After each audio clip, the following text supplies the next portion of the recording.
Life is a privilege. Isa pong pribilehyo. Hindi right, but it is a privilege. Hindi isang karapatan, kundi isang regalo na ipinagkakaloob ng Diyos. Life is the greatest privilege because it is the door through which a person enters eternal life. Siyempre, life muna bago magkaroon ng eternal life. Kaya napakahalaga na pinapahalagahan ang buhay.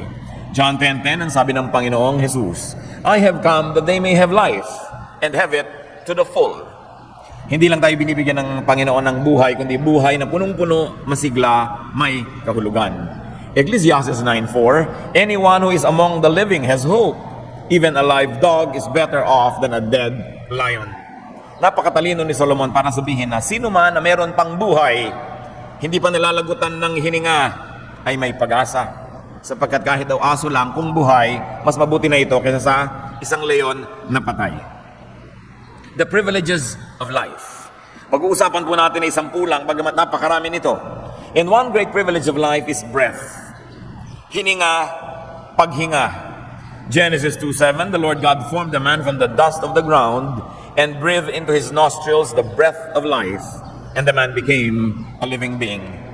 So ang hininga na pumasok sa katawan ng tao, hindi lang hininga na oxygen para sa mabuhay ang katawan, kundi Espiritu ng Diyos na nagbibigay buhay din sa kanyang Espiritu. At pag-usapan na lang natin, kahit yung physical breathing, yung paghinga lamang, breathing by itself is such a privilege. Subukan yung huminga. Subukan nga, exercise tayo, walang man nanghihinga. Now, tigil. Mag-iisip muna ako kung kailan ko kayo papahingahin. Tigil muna. Tigil, walang hihinga. Gusto nyo na? Sige, hinga na. Kita nyo, try not breathing. Try not being able to breathe. Kung isa kayo ay lumalangoy sa ilalim ng tubig, gustong-gusto niya ng lumutang, lalo't may contest. No? May nakikita nyo, nasa ilalim pa ng tubig yung kakontest nyo, panalangin nyo, lumutang na siya para makalutang na rin kayo dahil gustong-gusto niya ng huminga. Sa x-ray procedure, pag sabing, huminga ng malalim at huwag pong gagalaw, parang kahit ilang saglit lang napakatagal at wala kang inaabangan kundi sasabihin ng technician, huminga na po. Habol-habol mong hininga sa madalang ang iksi-iksi. Napaka-iksi ng panahon na hindi humihinga, pero kailangan. Pero mga kapatid, ilang milyong hinga ang ginagawa natin na hindi natin pinapansin. Hindi man lang natin ipinagpapasalamat, salamat humihinga ako. Kaya nakita nyo pag may naghihingalo, may na-aksidente, tinitingnan agad kung humihinga. Kasi napakalaking pag-asa basta humihinga. Humihinga ba kayo? May pag-asa. Palakpakan natin ng Diyos, huwag kayong nawawala ng loob. Basta humihinga ang tao, dapat magpasalamat. Salamat, nakakahinga. Nakikita nyo yung mga nababarahan ng leeg, nababarahan ng lalamunan, o kaya ay may plema, hindi makahinga, may sipon. Ang hirap ng buhay. Pero yung paghinga mo araw-araw, palibas at hindi mahirap, hindi napapansin. Oxygen comes in, is distributed to body parts by blood circulation, and you know that oxygen brings in and brings around what is needed by the body. Tapos, i-exhale ka, carbon dioxide, it goes out, and it brings what should go out. Lahat ng hindi na kailangan ng katawan na lason, dala-dala paghinga. Binibigay din ng dugo, dala-dala paglabas, dinadala sa lungs, inilalabas ng carbon dioxide. Parang syudad. Kung isang punta ko ay naglalakbay at nasa mga matataas na building, ay titingnan ko yung mga kalsada, yung mga dumadaan ng mga sasakyan, may hihinto sa isang building, merong kukuha ng basura, may magde-deliver ng mga tubig, may magdadala ng supply sa ospital, may kukuha naman ng mga kalat ng isang lugar. Ganun ang dugo, ganun ang hininga. Nagdadala ng kailangan, naglalabas ng hindi kailangan. At alam niyo, pag ang isang syudad ay isinara, mawawala ng supply. Pagka ang syudad din, tulad ngayon ng Metro Manila, ay walang pagdala ng basura, ay mabubulok at mamamaho. But every time that you breathe, that miracle is happening. That life is being renewed, and that which is already wasted or poisonous to the body goes out. Breathing and blood circulation distributes and collects. Kaya napakahalaga yung humihinga ang tao. 1 Kings 17:17, sometime later, the son of the woman became ill. He grew worse and worse and finally stopped breathing. Isang pakahulugan na siya ay binawian na ng buhay. At habang humihinga ang tao, siya'y buhay, dapat din may buhay. Breath is privilege, and if you breathe, you are privileged. Be thankful whenever you breathe. And enjoy breathing. Libre yan. Isa yan sa mga pinakakailangan ng tao, pero libre. Hindi nagtataas ang presyo ng hinga. Bagamat kung minsan ay kailangan mo ng oxygen, baka yun pa. Pero gaano karaming tao nangangailangan yan at gaano kadalas. pero libre ang hinga. Huwag kayo nagre-reklamo sa buhay, ang dami-daming libreng mahalaga. Another privilege of life that we take for granted is sight, vision. Yung nakakakita ka. It is an all-important privilege to see. To see, to behold, to enjoy even distant objects. Nakita niyo po ang himala ng mata at himala ng pagkakakita ng mata? Kahit ang layo ng ulap, nakikita niyo. Kahit ang layo ng buwan, kahit ang layo ng mga bituin. Ang layo ng nararating ng mata. Tapos lalagyan pa tayo ng binoculars, mga teleskopyo, lalong lumalayo ang naabot ng mata. At subukan niyong pumikit kung hindi lalong malayo ang naabot ng inyong paningin. Akala niyo ba ang bulag ay bulag? Kuminsan kinakailangan tayong pumikit para makakita ng higit lalong malinaw at higit lalong malayo. Pagka pumikit kayo, nakikinig kayo ng dula, ang ganda-ganda ng boses ng lalaking, iniibig kita, Laura. Iniisip mo, ang gwapo-gwapo, pag nakita mo sa personal, yung ang gagandang mga babaeng mga boses, kasi hindi mo nakikita, therefore napipili mo kung anong gusto mong makita. Kaya yung pati kawalan ng visual sight is also freedom. Because now, your imagination is your limit. Kaya mas makapangyarihan ang radyo kaysa TV. Pag sinabi sa radyo na sa dula na, nakikita mo ba ang bundok-bundok ng mga ice cream na yan? Diba, ang ganda-ganda imagine, pero pag pinakita sa TV, sabi, karton lang, halatang-halata, karton. Kasi nalilimit ka ng mata. Pero pag bumikit ka, ang layo ng iyong nakikita. And you know the privilege of sight? Nakikita natin kahit yung hindi nakikita ng naked eye through the microscope. Yung nasa kaloob-looban ngayon ng inyong atay, nasisilip. Napapasok ng camera ang loob ng inyong puso para malaman ko anong bara doon. At ang laser, nakikita niya yung nasa loob ng inyong tiyan. Through even ultrasound, malalaman mo na babae ba o lalaki yung ipinagdadalang tao. Napakalayo ng naabot ng mata ng tao. At yung nakakakita tayo, dapat tayong pasalamat. Dapat magpasalamat. At napakarami, higit lalong malaking porsyento ng mga tao, nakakakita yung mata nila. Tapos magre-reklamo pa, sabihin pa, ang pangit naman ng view. Nakakawalang gana ang buhay ko, paglabas ko at tingin ko sa bintana, pusali ang nakikita ko. Pasalamat kayo, nakakakita kayo ng pusali. Dahil nakakakita kayo. No? Paggising mo sa umaga, makikita mo yung asawa mo, pasalamat ka. No? Kahit kung minsan hindi ka nais-nais ang nakita mo, mabuti ka, nakakakita ka pa, at may asawa ka. Matthew 13:15, but blessed are your eyes, because they see. Siyempre, spiritual ang ibig sabihin dito, pero maiintindihan mo ba yung spiritual value kung hindi mo na ma-appreciate yung physical value of seeing? Try not seeing. Ewan ko sa inyo kung mayroong susunod sa aking panukala. Subukan nyo, mula pagkatapos ng ating service ngayon, pumikit kayo hanggang makalabas kayo dyan. Pumikit kayo hanggang makarating kayo sa bahay. Kung makarating kayo. At ang malaman natin, salamat. Kung nakakakita ako, dapat ako magpasalamat sa Diyos. Sinong papalakpak sa Diyos dahil nakakakita siya? Salamat! Kahit hindi nyo laging gusto ang nakikita ninyo, yun lang nakakakita, ipinagpapasalamat yan. Luke 6:39, He also told them this parable. Can a blind man lead a blind man? Will they not both fall into a pit? So napakahirap yung hindi nakakakita. Lalo't ang mga munguna sa iyo, hindi rin nakakakita. Pero kung sakasakali na hindi ka nakakakita physically, ipagpasalamat mo kung merong sa iyong umaakay na nakakakita. At kung hindi ka nakakakita spiritually, magpasalamat ka kung may umaakay sa iyo na nakikita mo ang mga bagay na spiritual, na kung mag-isa ka lang, hindi mo naman makikita. Pero may umaakay sa iyo, minsan hindi mo maintindihan itong simpleng-simpleng verse ng Bible, may nagpaliwanag, lumiwanag, pasalamat ka at may umaakay sa iyo. Kaya magpasalamat din tayo para sa mata ng iba. Kahit hindi natin mata, dahil nakikinabang din tayo sa kanilang mata. Vision, seeing, is privilege. If you can see, you are privileged and you should be thankful. Enjoy seeing and looking. Libre yan. Libreng tumingin sa ulap. No?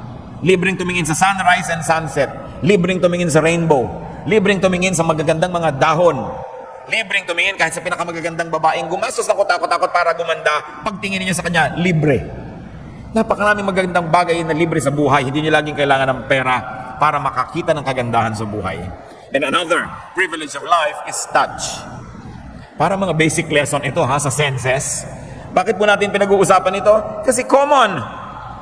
But because of their commonness, we ignore them.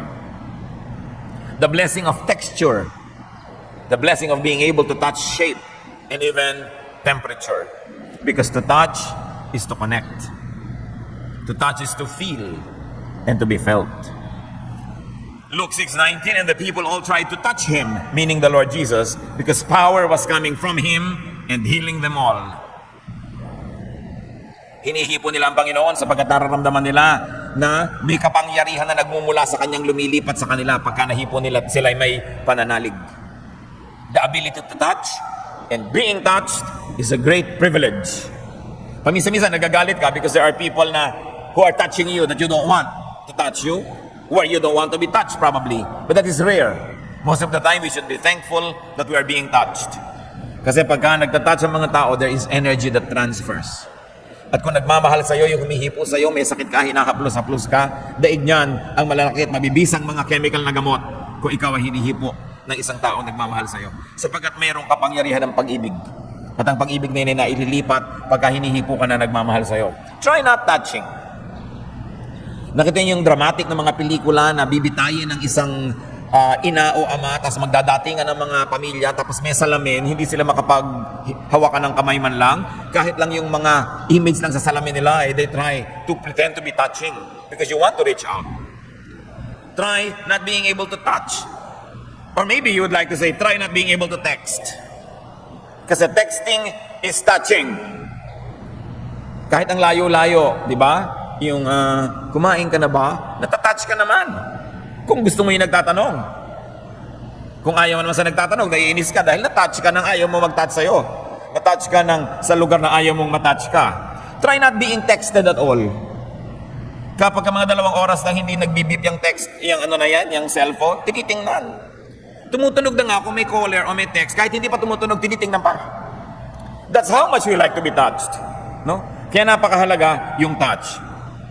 Kaya ang i-describe yung mga useless religious idols sa Psalm 115 verse 7, they have hands but cannot feel. Yun daw ang kawalang kabuluhan ng mga Diyos-Diyosan. Whenever you can touch, be thankful. And whenever people try to touch you, you should be thankful that at least people like to touch you, though you may not like to be touched. Another source of power, another great source of happiness na libre sa tao. Lalo't meron kayong mahal sa buhay, hinahawak-hawakan yung kamay ninyo. Kayo'y medyo hinihimas, tinatapik-tapik. Isang malaking pagpapala ang ganyang bagay sa buhay. Once more, libre. And what about the privilege of taste? Yung tayo may panlasa. To enjoy taste, to benefit from the signals and warnings of taste. Subukan yung may kakainin kayo, biglang, ay, panis, nalasahan yung panis. Di ba't di nyo lululunin? Kasi nalasahan nyo. Pero kung hindi nyo nalalasahan yun, makakakain na kayo ng lason, nalulun nyo na bago nyo nalaman. Kaya pagka mayroon kang natikman na sobrang alat, sobrang asim, sobrang tamis, pwede mo yan i-reject. We've got to thank God for the ability to determine, to enjoy, and to reject taste. Job 12:11. Does not the ear test words as the tongue tastes food? Tinitikman, inaalam. Mabutit may panlasa. Alam niyo po, lalo kung ako ay magsasalita sa public places at ako'y kailangan ko lagi na to wet my mouth, my tongue, my throat, inaabutan ako ng tubig. Nung minsan may nagabot sa akin, pag dapo sa bibig ko ng nilulun ko, hindi ko pa nilululon, kerosene.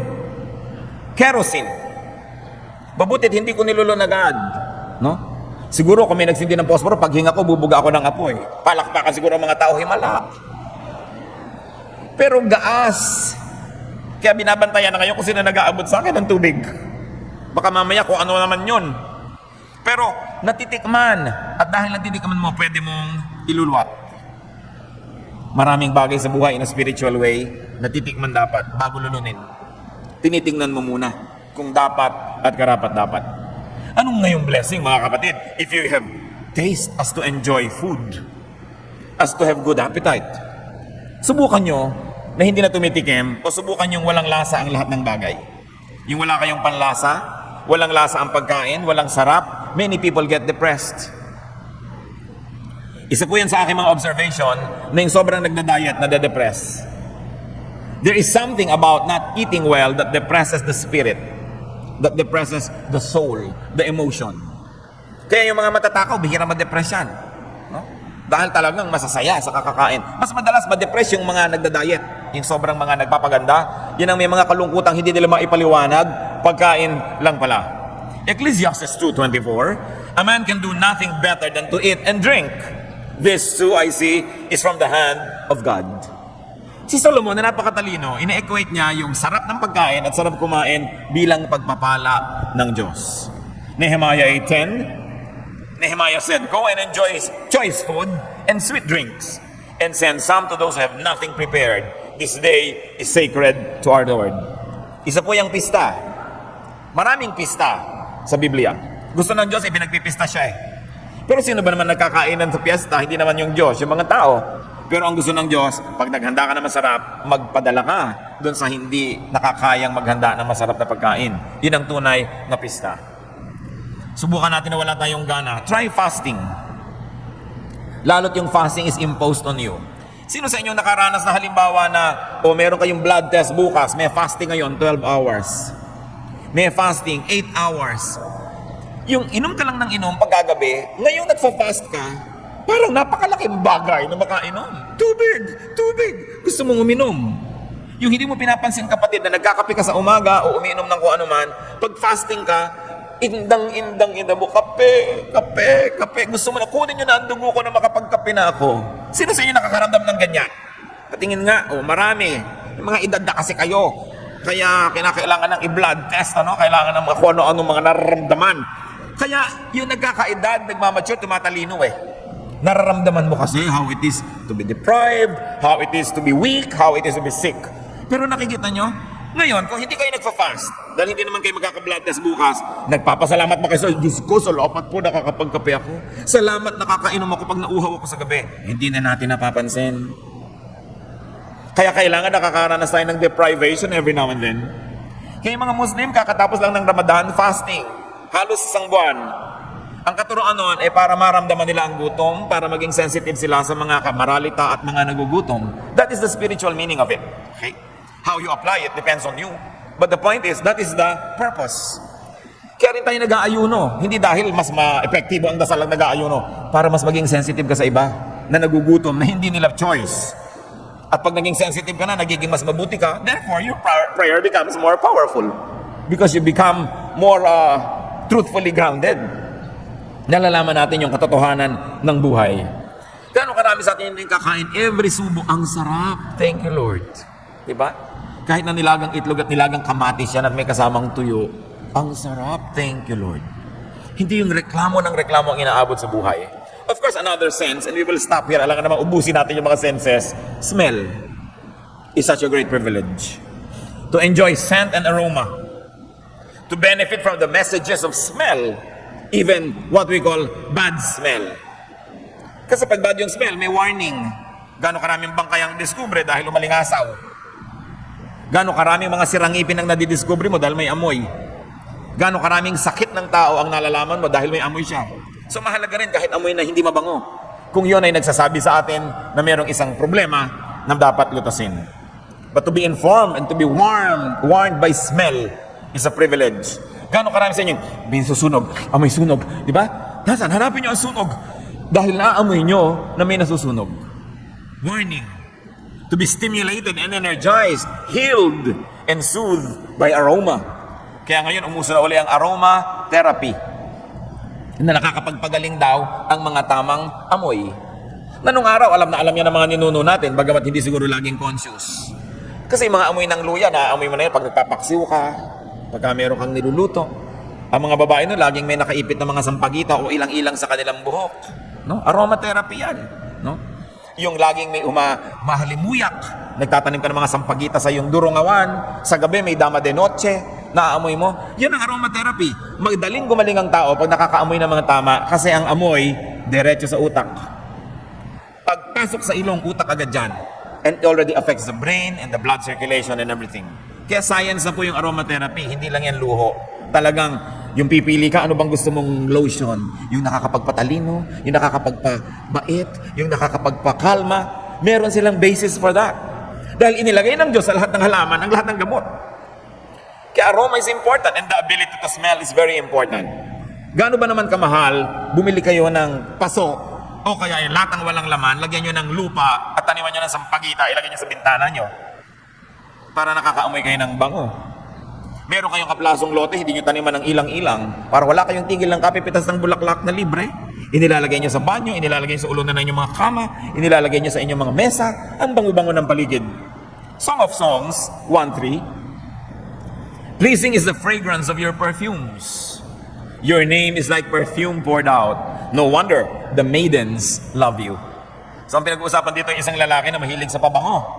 Ang bango-bango niya, kinahuhumalingan siya ng lahat ng kadalagahan. Sapagkat, syempre, makapangyarihan ang amoy. Lalo sa mga Pilipino. Now, the tongue can detect and appreciate only 4 basic tastes. Ang nalalasahan lang na talaga na ganap ng dila alat, pait, tamis, at asim. But the sense of smell gives flavor and nuance to the taste. Yun ang nagde-define gaano kaalat, gaano kaasim. Iba ang asim ng sinigang sa mangga, at ibang asim ng sinigang sa sampalok, ng sinigang sa kamyas, iba-iba. Nuance of taste. Tumutulong na doon yung pangamoy. Try not being able to smell. Kaya naman, ang description na naman ng Psalm 115 verse 6 sa mga Diyos-Diyosan, they have noses, but they cannot smell. Ibig sabihin, walang buhay. Yung may naamoy kayong saksakan ng baho, magrereklamo kayo, yung salamat, buhay ako. Hindi ako katulad nung idol ng Psalm 115 verse 6. May ilong pero hindi nakakaamoy. Hindi dapat ipagreklamo. Mabahala kayo kung may ang baho-baho, hindi nyo naamoy. Ibig sabihin, baka hindi na kayo buhay nun. Be thankful when you can smell. And be very especially thankful when you can smell something pleasant. Another privilege of life, brothers and sisters, is movement. Galaw. Externally, as in mobility, yung nakakaalis ka sa kinalalagyan mong lugar, lilipat ka ng lilipat, external movement. And there is also such a thing as internal movement. Meron kang circulation within you. Kahit ang tao po hindi gumagalaw, gumagalaw yung puso niya, gumagalaw yung mga bitukan niya, gumagalaw yung esophagus, gumagalaw yung dugo. Because life is movement. Even the heavenly bodies are moving forever. Non-stop movement in choreographed arabesques. Ang ginagawa ng mga tala, mga bituin, mga asteroids. Kumikilos ang lahat. Kaya naman, hindi katakataka na ang worship ay may movement. Because life is movement, movement is life. That is why worship entails movement. Sa worship po, common movements like lifting of hands, that's a movement. Psalm 63:4, I will praise you as long as I live, and in your name I will lift up my hands. The lifting of hands is an act of worship. Meron pang waving yung kakaway-kaway sa Bible, sa Exodus 29:23-24. Put all of this, meaning the loaf, cake made with oil, and the wafer, in the hands of Aaron and his sons, and wave them before the Lord as a wave offering. So yung offering, gusto pa ni Lord na nakikitang iwinawagaw-wagayway. At bakit tayo may mga banners? This is a dramatization of movement. Mas lumalaki. Kasi kayong kamay mo, ginanon mo lang, gumalaw. Pero kung may hawak ang banner, ang laki-laki, kitang-kita talaga yung movement. It is to dramatize. No? To exaggerate a movement so that it may be even more appreciated. In worship, there are various postures. May nagaganito na kamay, may nagtataas na kamay, may lumuluhod, may yumuyuko. All of that, as acts of worship, are sacred movements. That's why the ultimate movement of worship is dance. Psalm 149 verse 3, let them praise His name with dancing and make music to Him with tambourine and harp. So, dance is to movement as music is to sound. Yung sound lang yun. Walang arrangement, walang ayos, may sound, maganda. Pero inayos mo, nagiging music. May harmony, may balance, may symmetry. Yung movement, maganda. Pero inayos mo, naging dance. May kahulugan ng mga movements. May symbolism. A very high form of art. And definitely a very spiritual way to worship God, who is God of movement. 2 Samuel 6:14, David danced before the Lord with all his might. Ang lahat ay binigay na niya todo sa pagsayaw sa Panginoon. At ang asawa niyang high class na bakyaan, na baduyan sa ginawa niya, nilait-lait niya ang pagsayaw ni David. At sinabi sa Bible, naging baog ang babaeng ito. She became barren and childless all her life. And that was said right after she berated the dancing of David before the Lord. So huwag kayong nanglalait ng mga worshipful movement ng kapwa. No? Huwag nating mamaliitin o pagtatawanan. Kung gano'n na expression niya ng pag-worship, hayaan siya. Kung ayaw niyo, di huwag niyong gawin. Parang niyong pigilin ng iba kung gano'n ang kanilang nadarama. It's a very high form of movement. And an even higher form of movement is imagination. The movement of thought. Mental creativity is movement. Hindi lang po yung body ang gumagalaw, mas malayo ang nagagalaw at napupuntahan ng isang malikot na diwa. Isang isip na aktibo. 1 Chronicles 28:12, He gave him the plans of all that the Spirit had put in his mind for the courts of the temple of the Lord. So gagawa ng templo, kailangan ng architectural plans. Sino ang nagbigay? Ang Spirit ng Panginoon has put in his mind the plans that God wanted for the courts. So look at the Spirit as an active agent in creativity. Why do we include the mind in movement? Because the mind can move and go to places. Gusto nyong makarating sa tawi-tawi ngayon din, pumikit lang kayo at imagine ninyo. At nando na kayo. The mind can transcend time and place and other limitations. Meron akong gustong-gustong artwork na binili ko nung nakita ko sa isang exhibit. Isang babaeng bata na nasa slum area. Nasa bubong siya ng kanilang barong-barong. At yung gawa ng artist ay from the top na ipinapakita yung bata at yung mga bubong ng mga barong-barong na miserable. At nakaasta ang bata nito na para siyang lilipad. In other words, sa kanyang isip, sa kanyang diwa, lalampasan niya ang kahirapan na nagpipiit sa kanyang katawan. Napakaganda ng symbolism. Because the mind can dream. The mind can even daydream. Therefore, the mind can escape. Kahit ka pa nakakulong, nakakadena, nakagapos, kung iniisip mo na humihitit-hitit ka sa store ng buko sa isang napakagandang dalampasigan, magaganap yon sa iyong kalooban. You can make your own reality inside your heart. 2 Corinthians 12:2-4, isa sa mga mahiwagang mga kwento sa New Testament. I know a man in Christ who 14 years ago was caught up to the third heaven. Whether it was in the body or out of the body, I do not know. God knows. And I know that this man, whether in the body or apart from the body, I do not know, but God knows, was caught up to paradise. He heard inexpressible things, things that man is not permitted to tell. Hindi ipinaliwanag ng sumulat ng Korinto kung anong kahulugan ito, pero meron daw siyang kilalang tao na nakarating sa paraiso ang kanyang diwa, ang kanyang espiritu. At di daw matiyak kung pati katawan ay kasali o isip lamang. Hindi yun ang point natin na siyasatin ito. Ang point natin, nalalampasan ng isip ang katawan. Nalalampasan ng espiritu ang katawan. The alert mind cannot be imprisoned. The alert mind cannot be limited. Libreng mangarap. At kung makakatulong sa inyo upang puksain at patayin ang pait, ang hapdi ng katotohanan, libreng mag-ilusyon. Walang nanliligaw sa inyo, pero timpipikit ang inyong mata, iniisip nyo, pinagkakaguluhan kayo ng lahat ng lalaki sa balat ng lupa. Di ba sasaya kayo? Dahil nagkaroon kayo ng realidad sa inyong kalooban. Yan ang sinasabi natin na kung hindi masyadong maganda yung nakikita mo, pumikit ka. Gumawa ka ng iyong realidad. Kaya yung pagkabaliw po, mga kapatid, bagamat sa ating ordinaryong pananaw ay hindi kaibig-ibig, kumisan ito'y napakagandang mangyari sa isang taong hindi na niya kayang dalhin ng totoo. Hindi na kaya, kumbaga sa bombilya siya ay mapupundi na. Sobrang taas ng voltahe. Hindi kaya ng wattage niya, mababaliw siya. Kaya kahit nakakalungkot, tawa siya ng tawa. Anong inyong iibigin? Na ang lungkot-lungkot niya dahil siya ay matalino? O naloka siya, tawa siya ng tawa? Para sa kanyang sariling kapakanan, alin talaga doon ang higit na mainam? Bagamat sa tingin natin na outsider, dapat matalino siya at hindi siya dapat magkaganon. Pero may paraan ng Diyos ay pinoprotect niya ang mga tao sa hindi makayang dapat dalhin. Kaya nagkakaroon ng mga amnesia. Nagkakaroon ng mga temporary madness ang mga tao pag hindi makaya ang dala. Isa pong napakalaking pribilehiyo na maaari ring takasan kahit man lang panandalian ang isang mahapdi, makirot at masakit na katotohanan, and you retreat into your innermost sanctum, your mind, your soul, where you can make your reality. Hindi maganda na araw-araw mabuhay ka sa ilusyon. But daydreaming helps a lot of people cope with reality. Hindi lang nga, dapat na yun na lang laging gawin mo sa buhay at wala ka nang gawin na practical na bagay para matupad ang gusto mong matupad sa buhay. Pero isa yan sa mga pribilehyo ng buhay.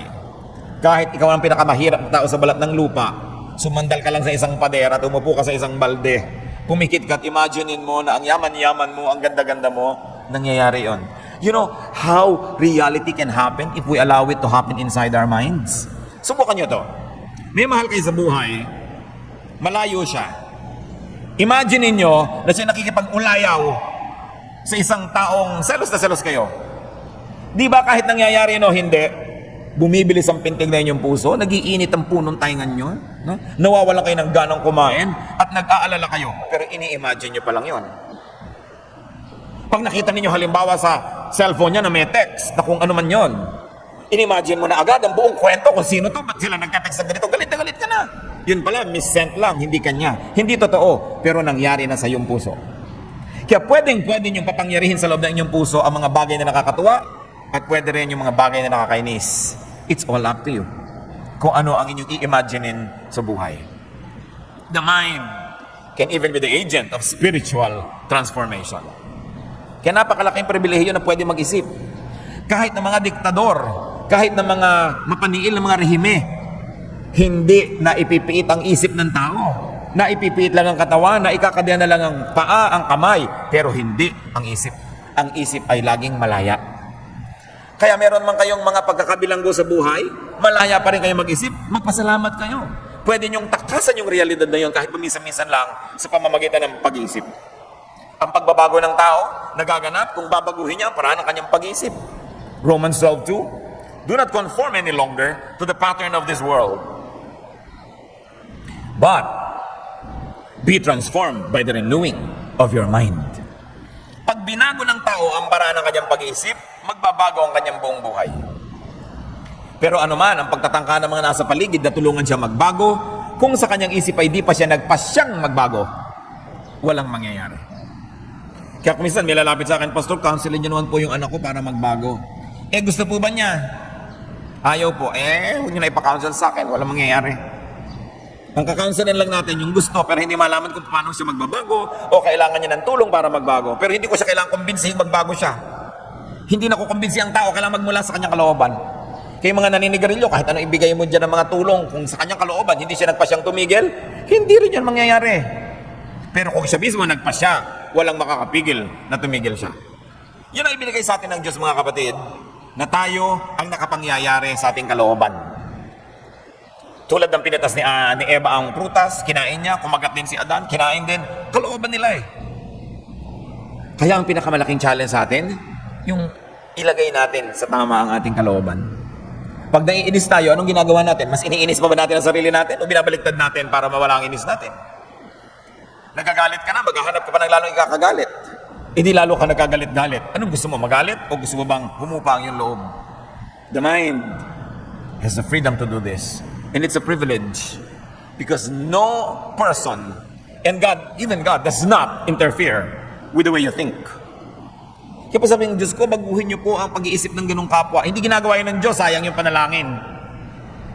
Kasi ibinigay ng Diyos ang kalooban sa tao, tao ang namimili kung anong kanyang iisipin. Pwede lang ang Diyos at pwede tayong tumulong para yung tao mahimasmasan, makakita ng katwiran, pero hindi binabago ng Diyos ang utak ng tao. Alam niyo kung bakit? Kasi kung binabago niya, hindi kasalanan niya lahat ang hindi nagbago. Dahil ba't di niya binago? Hindi niya binabago ang tao. Ang tao ang magpapasyang magbabago. So it's a privilege that our minds can move. It's a privilege that we should always appreciate. Isa pa pong pribilehiyo ng buhay is humor and laughter. Yung may sense of humor ka, galing na privilege yan. Kung ang napangasawa ninyo ay mahirap pa sa daga, pero may sense of humor, ang totoo mayaman kayo nun. Yung napapatawa kayo, kahit pinag-aagawan niyo ang ulo ng sapsap, napapatawa kayo, feel rich because you are. Laughter celebrates happiness. Laughter can balance sadness, and laughter can anesthetize from pain. At ito po ay sinusuportahan na ng maraming mga pag-aaral na scientifico na yung pagtawa, yung sense of humor, nakakapagpagaling ng sakit. Kaya kung may dalawang may sakit, diba, pareho kayong nabarog yung ulo nyo, na parehong may bumaong asrol hanggang kaloob-looban ng utak nyo, dalawa kayo. Yung isa, palatawa, palabiro, at yung isa sobrang seryoso, mas mabilis gagaling yung palatawa. Pinatunayan ito ng maraming mga pagsubok nila sa maraming mga clinical tests. Bagamat sa science, hindi nyo ginagamit yung word na pinatunayan because science is dynamic. Sasabihin nyo lang, well, it is supported by evidence so far na ganun talaga ang nangyayari. But the point is, kung merong dalawang tao, yung isa may humor, mas magsusurvive yung may humor. Kaya sabi nila, laughter is the best medicine. Kaya kung ubod man kayo ng hirap, di kayo nakakabili ng mahal-mahal na gamot, pinakamura pa rin ang gamot sa Pilipinas dahil tayo sobrang masasayahin mga tao. No? Kahit ano na lang, ikinatutuwa, tawanan, may nagkuku, may mga lobo, may mga nagtitinda, may stage show. Ang saya-saya ng bayan na ito. So, mura ang gamot dito. Yung gamot na likas sa tao. Pero mabuti rin kung mapamura siyempre yung mga chemical na gamot na binibili natin. Psalm 126 verse 2, our mouths were filled with laughter, our tongues with songs of joy. Then it was said among the nations, the Lord has done great things for them. So nakakakanta daw ang mga Israelites, nakakaawit at sinasabi ng ibang bayan, aba, pinagpapala sila ng Diyos. Ito siguro isa sa mga ibig sabihin ng mga gumagawa ng mga awit na ang Pilipinas ay pinagpala ng Diyos. Kasi kung tingnan mo naman, sabi, nasaan? No? Ang dami-daming gulo, ang dami-daming kahirapan. Pero yung ating capacity to be happy, our humor, pagpapala yan ng Diyos. Ecclesiastes 3:4 says, there's a time to laugh and a time to dance. And compared with many cultures around the world, mas marami dito sa Pilipinas, time to laugh and to dance. Hindi na naubos ang festival dito. May festival ng lechon, may festival ng langka, may festival ng butong pakwan, may festival ng mga maskara, may festival ng mga bakya at salakot. Basta kahit ano na lang na rason, magka-excuse lang mag-festival ng mga Pilipino. Hindi na ubusan ng party. Masaya ang buhay. Imagine a humorless life. And imagine a humorless personality. Job 9:27, I will forget my complaint. I will change my expression and smile. It's a decision. You may not do that, but will you solve your problem if you frowned?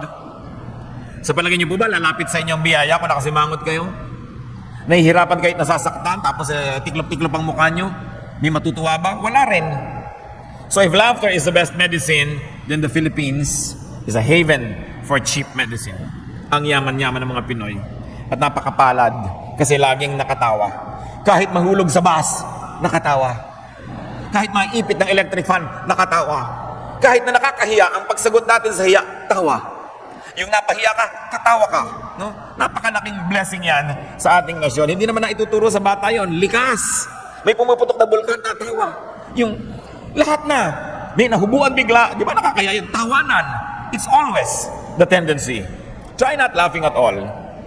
So nakikita nyo, simple joys, shallow pleasures, yan ay blessing. Genesis 21 verse 6, Sarah said, God has brought me laughter, and everyone who hears about this will laugh with me.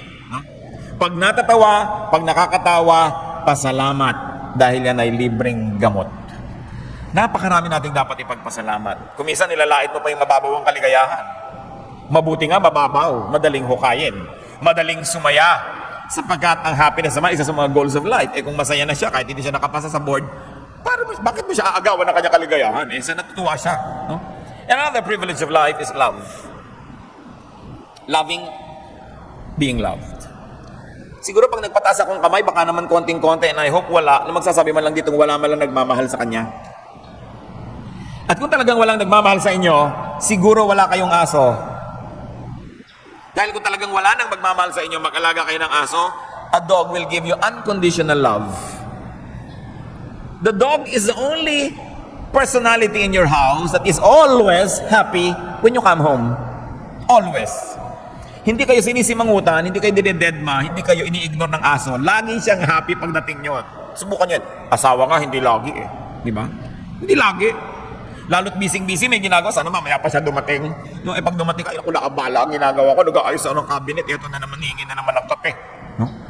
Hindi naman laging masaya, kahit mga anak, hindi naman laging masaya dumadating ang magulang, lahat may ginagawa kabulastugan. No? Mamaya pa sana dumating, o hamaan pa sana yung bakasyon. Pero ang aso, laging masaya pag dumarating kayo.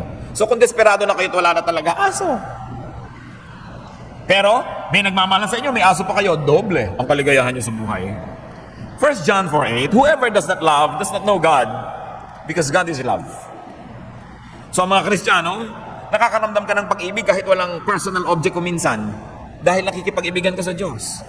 And love makes everything more beautiful. Yung walang kakwenta-kwentang panyo, pag ang nagbigay sa inyo, mahal nyo sa buhay, gumaganda ang panyo. Yung walang kakwenta-kwentang bagay, kung siya ang kasama nyo, kahit nakasakay ka sa Ferris wheel na hindi umaandar, masaya kayo kasi mahal nyo ang inyong kasama.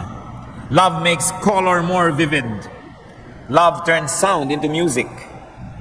Even when you dream, if you're in love, you dream in color. No? Kaya, ang sound THX, pagka kayo ay umiibig. 1 Peter 4:8, above all, love each other deeply. Because love covers over a multitude of sins. At yung marunong umibig, marunong din magpatawad. Magkakambal yun eh. Yung marunong umibig, bulag. Yung napapatawad mo yung mahal mo sa buhay. Kaya napakasarap yung naghahari ang pag-ibig sa buhay ng tao. Imagine a loveless life and a loveless personality. Kahit pa ang pag-ibig ko minsan at pagmamahal sa tao ay nagiging dahilan din para ka problema, totoo pa rin yung sinasabing it's better to have loved and lost than never to have loved at all. At ang pinagtatampo ng Diyos sa isang church sa Revelation 2:4, yet I hold this against you, you have forsaken your first love. Yan ang hinanakit ng Diyos sa church na ito.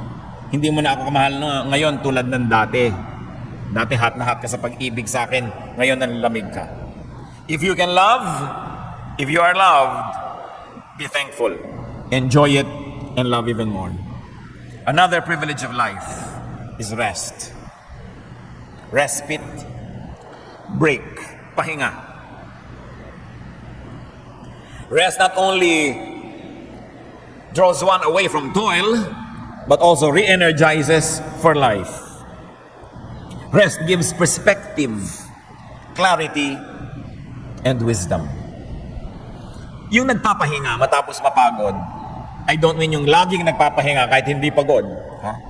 Yung nagpapahinga matapos mapagod, mas lumalalim ang pagkatao, mas lumilinaw ang pananaw sa buhay, mas tumatalino. Sapagkat sa pagpapahinga natin na po proseso ang mga bagay-bagay, doon na pagdudugtong-dugtong ang mukhang di magkakadugtong ng mga katotohanan. Sa papamahinga, you receive clarity of vision. Kaya maraming enlightenment nangyayari sa pagpapahinga. Kaya mahalaga po yung pahinga. Hebrews 4:4, and on the seventh day, God rested from all His work. Psalm 116 verse 7, be at rest once more, O my soul, for the Lord has been good to you. At bakit po napakarami mga tao ang naakit na sumunod kay Jesus? Sapagkat ang kanyang iniaalok ay kapahingahan. Matthew 11:28, come to me, all you who are weary and burdened, and I will give you rest. Ang inaalok ni Jesus, rest, hindi salvation lagi. Kaya kung meron kayong gustong dalhin sa Panginoon, gusto nyo tatalokin nyo, gusto nyo po bang maligtas? Siguradong sa pagtatalo, uuwian yung usapan. Kasi bakit? Nasa panganib ba ako? Hindi ba ako ligtas? Ano ba ang ibig sabihin ng kaligtasan? Magkakagulo. Ang dapat yung ialok, yung inialok ni Jesus, gusto nyo ba ng kapahingahan? At sino ang tatanggi sa kapahingahan? Mga pusong pagod, mga taong pagod, naguguluhan, mga litong-lito, hirap na hirap.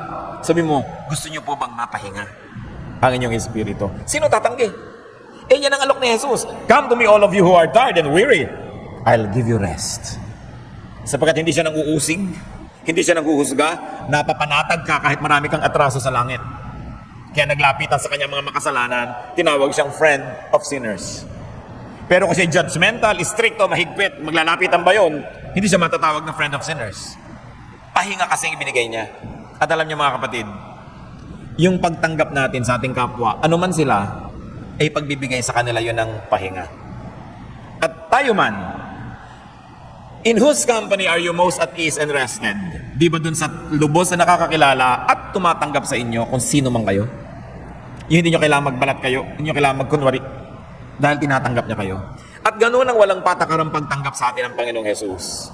Kaya nag-aalok siya ng pahinga. Ngayon, pahingang spiritual yan, pahingang emosyonal. Pinag-uusapan din natin yung pahingang physical. Kahit gaano kayo kahirap, nagpapahinga ang tao. Nagkakaiba-iba lang kung saan ka humihiga, saan ka sumasandal, anong nadidinig mo habang nagpapahinga ka, pero nagpapahinga ang lahat. Sa katunayan, yung masirap sa buhay, mas masarap ang pahinga. Talagang halos ugain mo na, hindi pa magising. Dahil ang lalim-lalim ng pahinga. So, no matter how tired you get, you are destined to rest because you are designed by God to rest because He too rested. So, kung nakakapagpahinga kayo, kahit ang inuupuan yung silya ay hindi maganda, kahit ang kama nyo ay hindi first class, pasalamat sa Diyos. One of the great joys of life na libre ang magpahinga. Hindi pwedeng sobrang pagod mo, hindi ka na tuloy makatulog. Lalo ka nga makakatulog. At isa pa pong pribilehiyo, sa dinami-rami ito na huli natin pag-usapan ngayon. Prayer is a privilege. Prayer detoxifies the spirit, the emotion, and the body. Usong-uso na ngayon yung mga magde-detox ka. Detox ka dito, detox ka doon, detox ng skin, detox ng hair. Pati hair kasi ngayon ay stress na daw. No? So, detox ng iyong talampakan, detox ng iyong kuko, lahat. Pero may detox ang spirit. Prayer. It detoxifies. It lets poison out. Because prayer connects the person to the power, to God. Prayer becomes a channel of strength and power, a channel of revelation and healing and blessing from God. And also, prayer enables a person to transcend his or her circumstance. 1 Thessalonians 5:17-18, pray continually, give thanks in all circumstances, for this is God's will for you in Christ Jesus. And what's important? Everyone can pray. Bulag ka man, pipi, paralyzed, you can pray. Everyone can pray anytime and anywhere. And everyone can pray for anything. Philippians 4:6, do not be anxious about anything, but in everything by prayer and petition, with thanksgiving, present your requests to God. Yan ang sinasabi ng Philippians 4:6. And what's important is that God hears and answers prayer. Prayer man ang mga righteous people, prayer man ang mga hindi niya anak, dinidinig pa rin ng Diyos. Matthew 5:45, He causes His sun to rise on the evil and the good, and He sends rain on the righteous and the unrighteous. Nakakapanalangin din. Maging yung mga malayo sa Diyos, lalo't iniibig nila na lumapit. Prayer is a speech. It's a great privilege because you can talk to God. And prayer is also hearing God's will, therefore another privilege. Pag pinagsama-sama natin mga pinag-usapan natin ngayon, the conclusion is inevitable. Life is a privilege. And everybody can be privileged. Bakit po natin pinag-usapan yung privilege of breath, sight, touch, taste, smell, movement, imagination, humor, love, rest, and prayer? Because everybody can have it. Yan ang hindi kailangan na mayroong racial discrimination. Hindi kailangan at issue ang gender. Hindi pinag-uusapan kung mayaman o mahirap ka. Hindi pinag-uusapan kung ano kalagayan mo sa buhay. You can have it. At kung paminsan-minsan, mayroong mangilan-ngilan na may mga isa o dalawa sa mga pinag-usapan natin pribilehiyo, wala sa kanilang buhay, halimbawa hindi sila nakakakita, pero nakakarinig. Halimbawa hindi nakakarinig, pero nakakaamoy.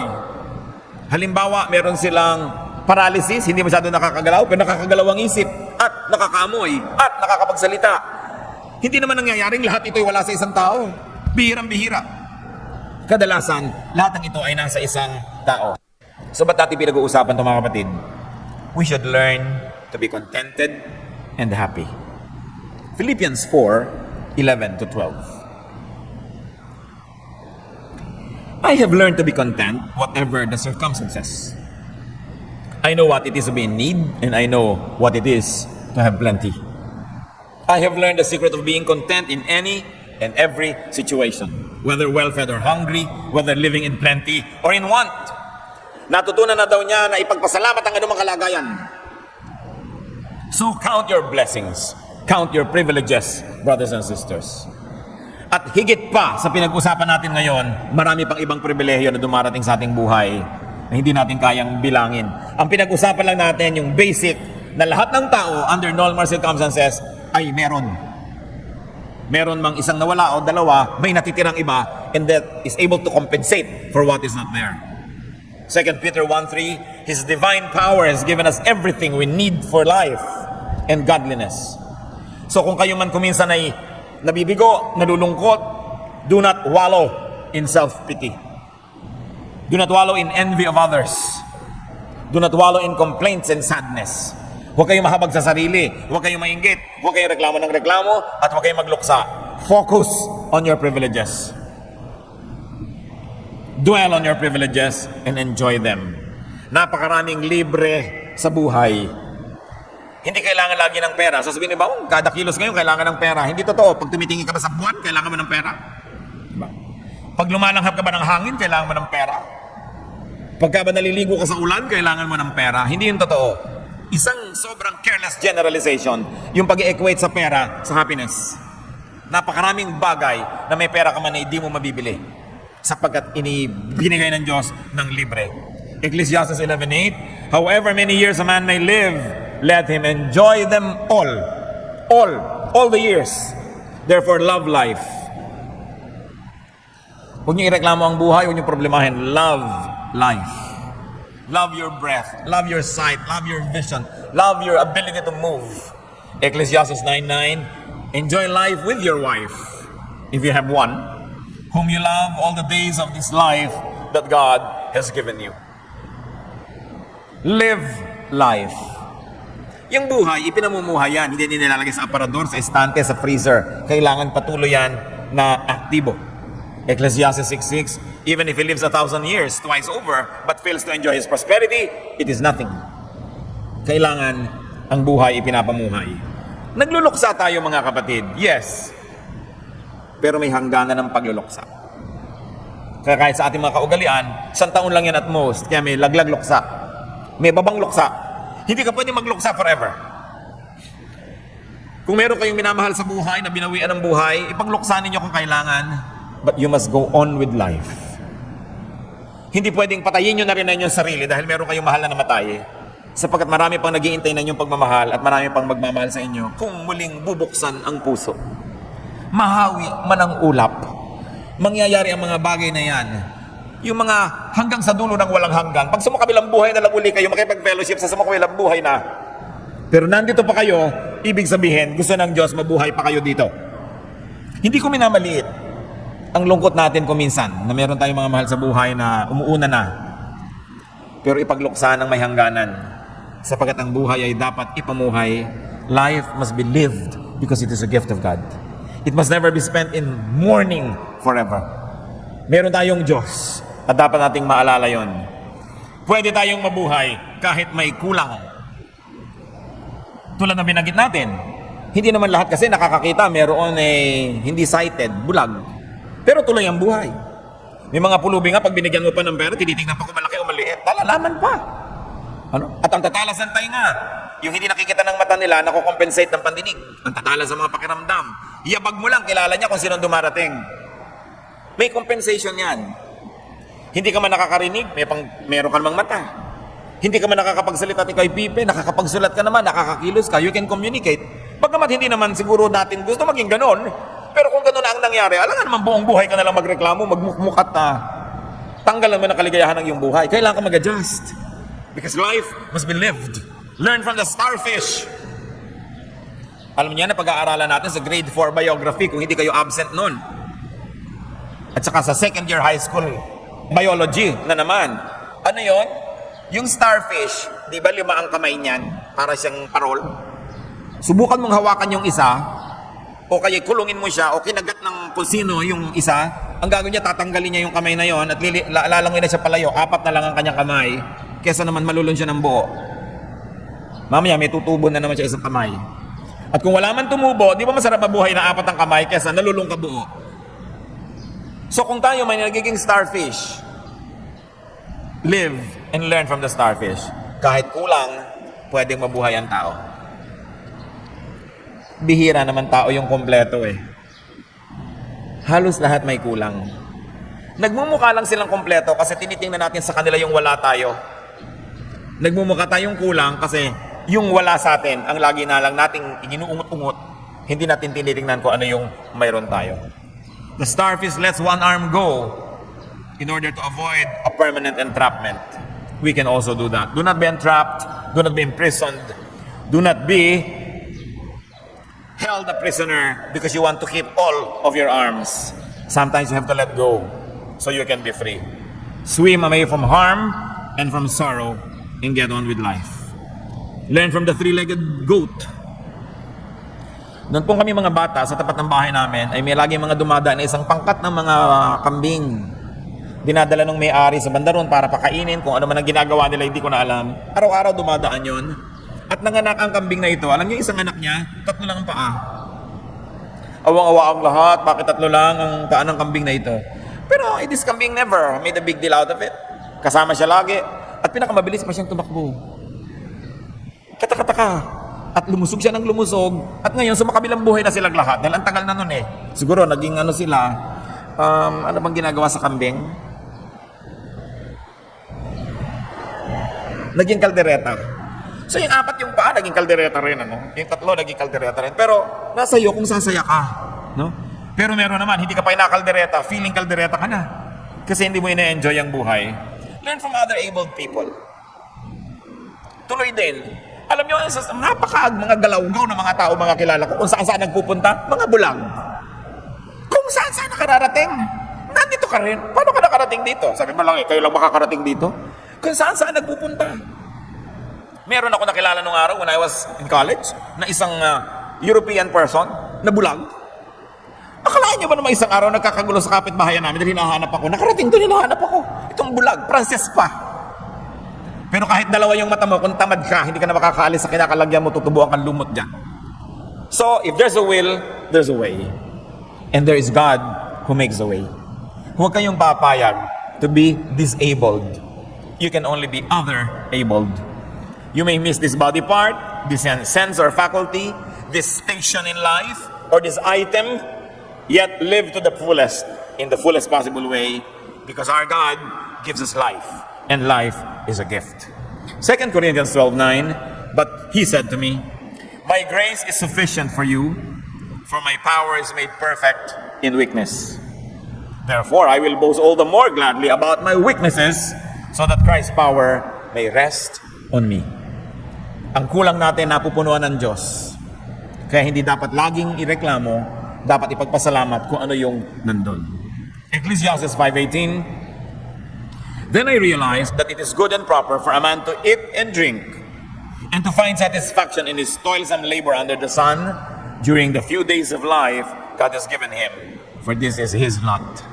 Yan daw ang mainam gawin sa maiksing buhay na ipinahihiram ng Diyos. Tamasahin, lasapin, gawin ang lahat ng magagawa. Basta hindi natin nilalabag ang kautusan ng Diyos.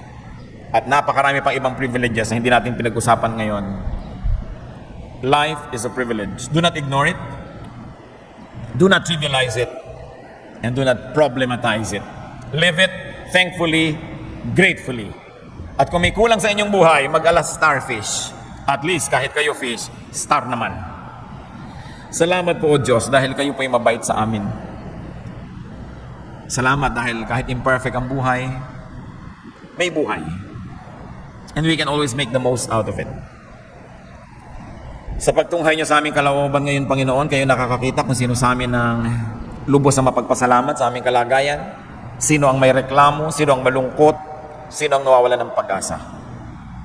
Turo niyo sa amin, Panginoon, na humihinga lang kami, pasalamat na. Nakakakita kami, nakakaramdam, pasalamat pa. Napakaraming dapat ipagpasalamat. Punuin mo ang aming puso ng pagtanaw sa iyo ng utang na loob, O Diyos. Punuin mo kami ng kagalakan at lagi naming ipagdiwang kung ano ang mayroon kami. At ipagpasalamat yung wala kami na nasa kapwa namin na imi-minister din naman sa amin.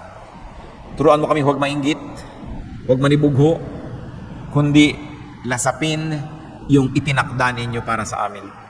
Gawin ang ipinagagawa ninyo sa amin. Magbulay-bulay tayo mga kapatid sa ilang saglit ng katahimikan. Pinakamabuting sagot sa ganito mga hamon na ipag-iisip, pagbubulay-bulay, at hingin na pa natin sa Diyos yung mga practical na mga dapat natin gawin as reaction to this wonderful reality that life is a privilege.